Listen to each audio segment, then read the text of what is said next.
Hi there, welcome back. Today I am going to show you how to solve laptop keyboard not working problem. So let's get started. Guys, to fix this problem, you have to turn on screen keyboard. Just click on this icon, ease of access.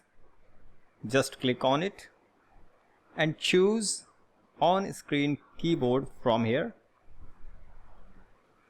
Okay, now guys, first you have to log in your laptop. For this, click on here and type password and then press enter. It is done, guys. We have successfully logged in our laptop. So just click on this Windows Cortana search box and type device manager, but the laptop keyboard is not working. Guys, to fix this problem, just click on Windows Start button and then click on Settings. Under the Settings, click on Ease of Access.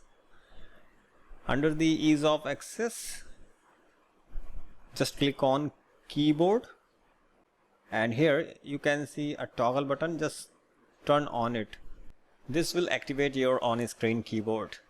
And now guys, click on Windows Cortana search box and type device manager, then press enter. So device manager has been opened. Guys, there is another way to open device manager. Just go to Windows Start button and right click on it and choose device manager from the list.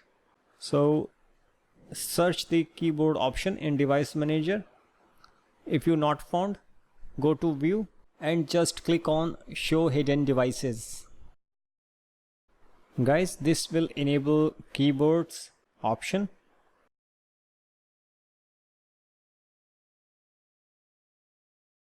And now guys, restart your laptop. Then check guys your laptop keyboard. It is working or not. So now keyboard is working fine. And here just type your password and logged in your laptop. It is done, guys. Guys, if you have any question related with keyboard problem, please ask me in comment section below. Thanks for watching.